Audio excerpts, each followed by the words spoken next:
મહાદેવ મહાદેવ જીવ મારા, મહાદેવ છે ને એ ખાલી દેવ નથી, એ સત્ય, આસ્થા અને કરુણાનું પ્રતીક છે.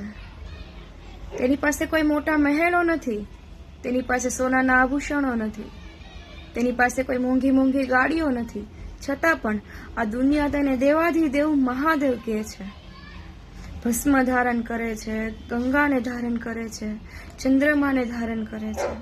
નંદી જેની સવારી છે, આવું તો અલગ પ્રકારનું એનું રૂપ છે, છતાં પણ આખી એ દુનિયા એને દેવાધિદેવ કહે છે કે દેવોના પણ દેવ.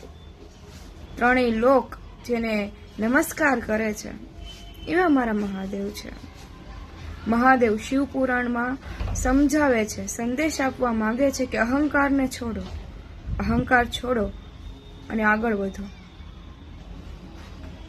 તમારી સાદગી છે ને એમાં જ તમારું સુખ છુપાયેલું છે. તમે દેખાડો કરશો તેમાં કંઈ નથી. ઘણા લોકોને એવી આદત હોય બધી વસ્તુ દેખાડવાની, પોતાના સોનાના દાગીના, પૈસા, રૂતબો, મોંઘી મોંઘી ગાડીઓ, પણ એમાં ખરેખર કંઈ નથી. એ બધું નાશવંત છે. મહાદેવ જે શરીર ઉપર ભસ્મ ધારણ કરે છે ને એના ઉપરથી એ જ શીખવાડે છે કે જે કાંઈ પણ છે ને એ અહીંયા જ આ જ પૃથ્વી ઉપર મૂકીને જતું રહેવાનું છે. એમાંથી એક પણ વસ્તુ તમારી સાથે નહીં આવે સિવાય તમારા કર્મ. એટલે કર્મ છે ને એની ઉપર ધ્યાન આપો, એ સારા કરો.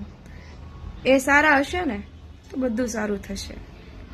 એટલે જેવા કર્મ કરશો ને એવું જ ભોગવવું પડશે. જેવા ખરાબ કર્મ આપણે માની લો હસી હસીને કરીએ છીએ તો બીજે જન્મે એવો પણ સમય આવે કે એ જ કર્મ રડી રડીને ભોગવવા પડે. એટલા માટે જેવા કર્મ કરો એ સારા કરો, કારણ કે એક જ તમારી સાથે આવશે, બીજું કંઈ નહીં આવે. માટે અહંકાર છોડો અને ભક્તિમાં ધ્યાન આપો. મહાદેવ મહાદેવ.